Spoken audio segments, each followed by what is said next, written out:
Hey Scorpio, Sun, Moon, Rising, and Venus. This is your general tarot reading for the month of September, which includes a bonus message from Spirit. Because this is a general reading, it may not resonate with everyone in the Scorpio collective. You can always check out your Moon and Rising sign videos. Sometimes they will resonate better. The deck shuffled, Spirit's here. Let's get into it. Oh, before I forget, I'm using a new tarot deck called the Lunar Tarot, and it has some beautiful imagery. So I hope you enjoy it. Okay, so let's look at your present energy. And we have the Two of Swords. You are in the middle of a mental or emotional stalemate. The heart and mind may not be in agreement, leading to a feeling of being stuck. Avoidance or postponement of a decision might be prolonging the discomfort. Two equally compelling or equally challenging paths are in front of you. This can represent blocking out information, consciously or unconsciously, because facing it feels overwhelming.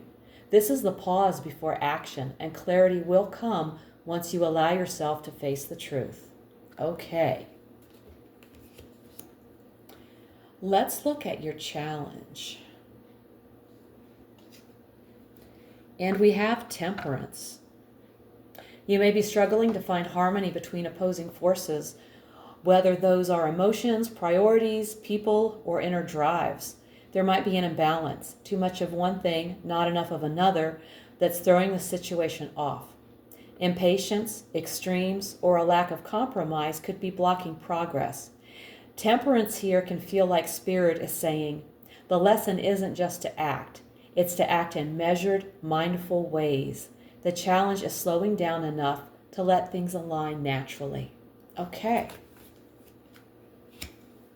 Now we're going to look at the best you can hope for. We have Justice. This suggests that the most favorable outcome in the situation involves truth, fairness, and accountability. The ideal scenario is one where all parties are treated fairly, the truth comes to light, and integrity guides the outcome. Justice here represents alignment between actions and consequences. The best outcome is one that's honest, balanced, and impartial. Yes, definitely. All right, let's check out your foundation. We have the Knight of Swords. When the Knight of Swords appears in the foundation position, it points to the driving force that has set the current situation in motion. This is the why behind everything unfolding now. The root of the situation is momentum and determination. Someone set events in motion with strong will and rapid action. It's a reminder that while this drive is powerful, it can also create turbulence if not tempered with care. Yeah, the Knight of Swords always looks like he's charging forward on a fast mission. Okay.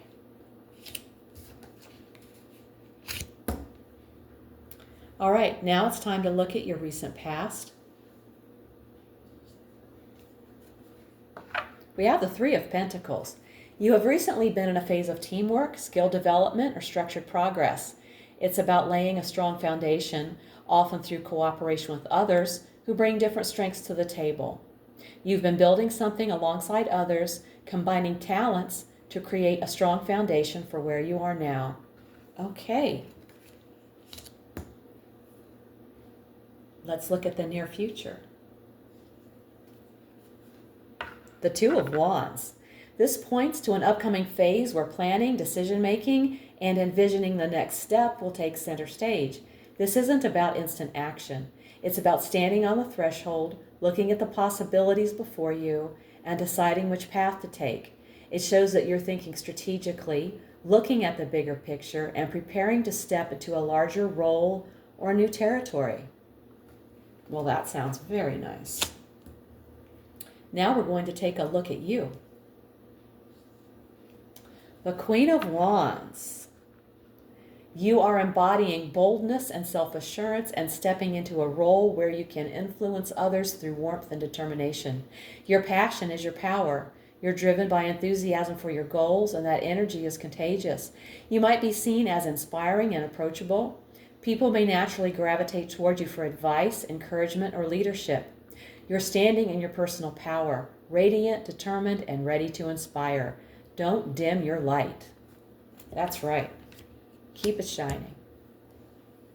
Okay, now let's check out your environment.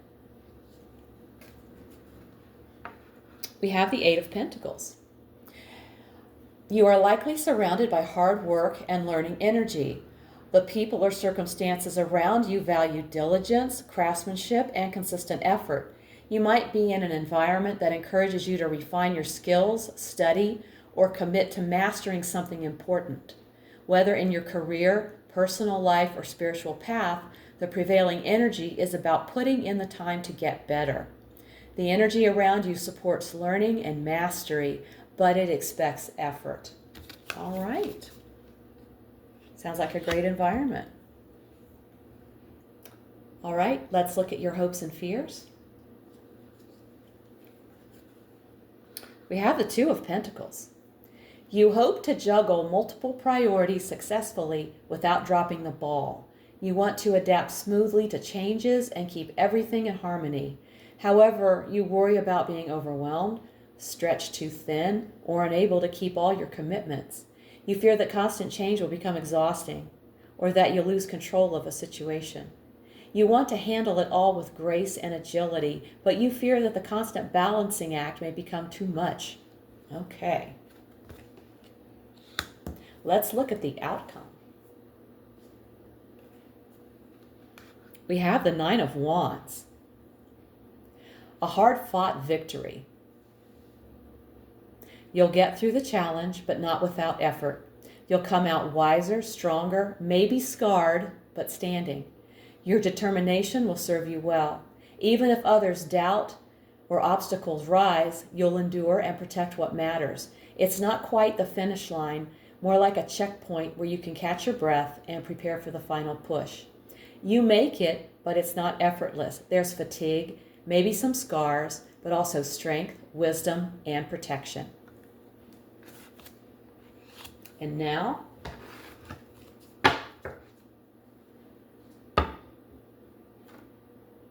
here's the card that was quietly sitting at the bottom of the deck. The energy behind everything we've seen today. The King of Cups. This king suggests that beneath everything in the reading, the real driver is emotional mastery, calm leadership, and compassion. Either something you already have within you or something you need to step into. It's like Spirit is saying, no matter what the surface situation looks like, the energy of wisdom through emotional balance is the foundation here. Okay, so now we're ready for the bonus message from Spirit. Spirit, what do you want to tell the collective today, the Scorpio collective? Ancestors. Scorpio, your ancestors are stepping forward right now, not just your family lineage, but cultural, spiritual, and even soul connections. Whether you're focusing on home, community, or personal calling, the ancestors connected to those areas are here to guide you. Their wisdom is timeless, and their love is unconditional. Call on them, connect with them, and let their insight open the doors to healing and purpose. There is an affirmation with this card, and I will post it in the description box below the video. The affirmation is, the loving energy of my ancestors brings healing and guidance to my life. We connect at a soul level, and I am blessed. That is a beautiful message. So Scorpio, this month is about facing the truth you've been avoiding, finding balance, and aligning your actions with integrity. Excuse me.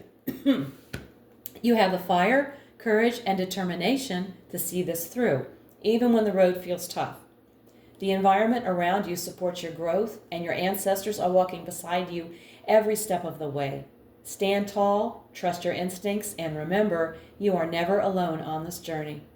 If this reading hit home, give it a like, subscribe, and let me know in the comments how it's showing up in your life. If you want a personal reading, all the info's below. Also, check out my weekly oracle readings posted each Sunday for extra insight. Thank you so much for tuning in. Take care, and I'll see you in the next one.